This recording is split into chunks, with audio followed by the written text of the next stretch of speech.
This is day 3 of me eating a whole potato every day until whole potato duets one of my TikToks. So, just gonna start. Today I'm gonna watch A Week in the Life of a U.S. President by Wendover Productions. 7 a.m. The alarm rings, the president wakes, and the shades pull back to reveal an unseasonably warm Monday morning in Washington, D.C. First up is a walk across the hall to the dining room, where breakfast is served by a team led by longtime executive chef Christeta Comerford. Also provided are reading materials, a packet known as the Bulletin, which staffers curate to include the news that, these days, Joe Biden wants to read, both as the president and as the person. In addition to the biggest national and international stories, it's known to disproportionately include those from his home state of Delaware. But minutes later, the president walks upstairs to the White House as president and as the person. In addition to the biggest national and international stories, it's known to disproportionately include those from his home state of Delaware. But minutes later, the president walks upstairs to the White House's rarely pictured third floor. Nestled on its northeast corner is a small workout room where he starts his days by working out with trainer Drew Contreras, one of the many returnees from the Obama administration. Quick shower, quick change, and it's 9 a.m. Time for the commute downstairs and across the West Colonnade to the fabled Oval Office. $755,580,000 is dedicated to running the presidency in 2023, even excluding fabled Oval Office. $755,580,000 is dedicated to running the presidency in 2023. The West Colonnade to the fabled Oval Office. $755,580,000 is dedicated to running the presidency in 2023. Even excluding attributable costs borne by other areas of government, and despite sitting at its lowest in years, this figure translates to $2,070,079 a day, $86,200 to the fabled Oval Office. $755,580,000 is dedicated to running the presidency in 2023.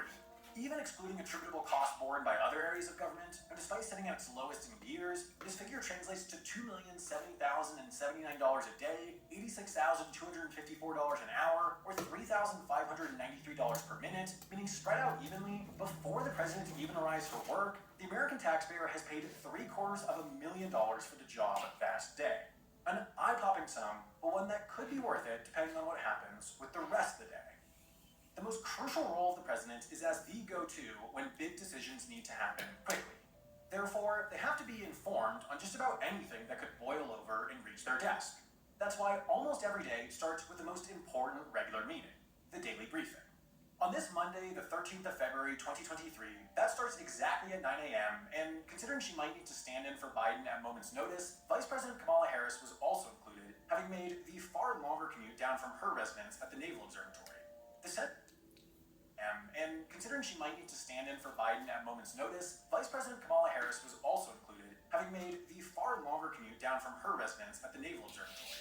The central document of these meetings is prepared by the major American intelligence agencies, summarizing what they think the president should know, and so it's been described as the, quote, most highly sensitized classified document in the government.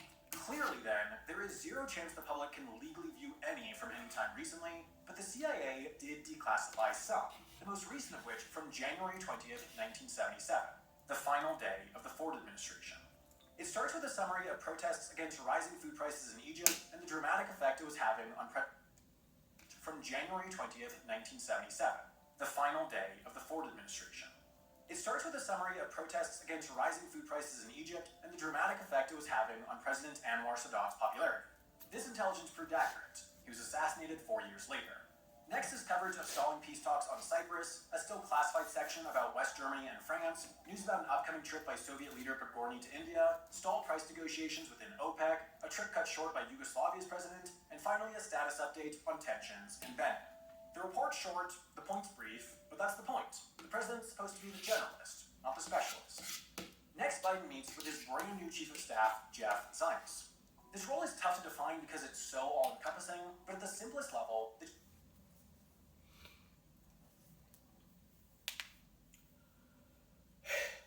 Okay, Google, what day is it? It's Tuesday, March 14th, 2023. Pi Day. Chief of Staff is essentially the manager of the White House. They deal with coordinating all the operations of the president and their office, even extending to developing policy, and therefore it tends to be one of the most powerful positions in perhaps the most powerful nation on earth, and yet its holder is rarely well known outside Washington. And their office, even extending to developing policy, and therefore it tends to be one of the most powerful positions in perhaps the most powerful nation on earth, and yet its holder is rarely well known outside Washington. But quickly, a minor crisis. Speaker of the House Kevin McCarthy tweets that he's lost confidence in architect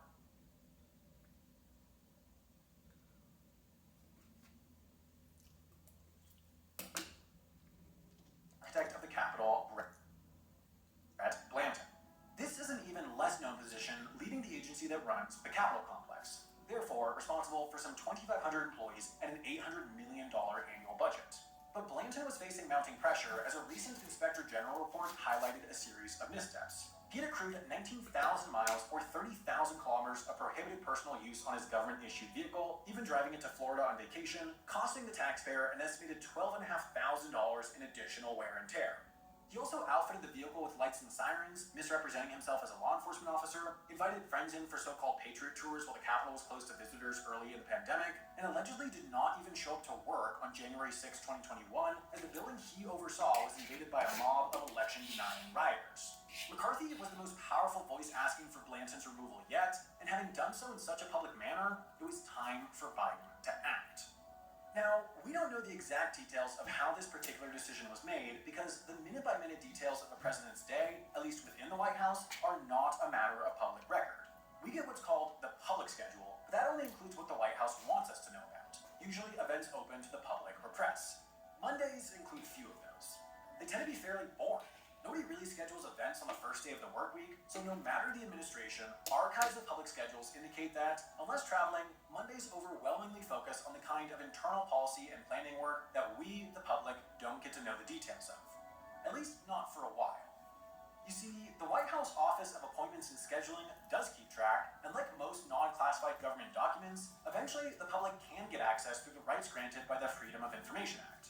Still, there's a FOIA exemption restricting access to presidential records for 5 years, then there are months or years of processing time on top of this, so the most recent minute-by-minute understanding we have of a president's day dates back to the Bush administration.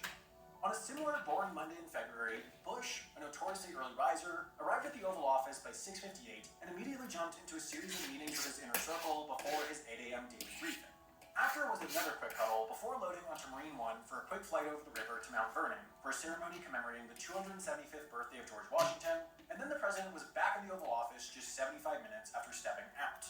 The rest of the day was a continued cascade of calls and conversations, the most exciting of which a 90-minute conference with the Prime Minister of Australia, potentially in relation to the day's announcement that the country would send additional troops to Iraq. Finally, the Monday wrapped with a small event. A screening of the movie Amazing Grace to commemorate Black History Month, before the president finished with dinner in the diplomatic reception room at 6:37 p.m. February 13th, 2023 likely looked rather similar for Biden. Just a succession of short, unscheduled meetings with key administration officials, largely in preparation for the rest of the week, with the exception of making a decision on what to do with the architect of the Capitol. That clearly happens quickly because by 3 p.m., it's announced. Biden fires Blanton. Finally, the last task the public knows about is a 4:30 call to Colonel Perry. Last bite of the day.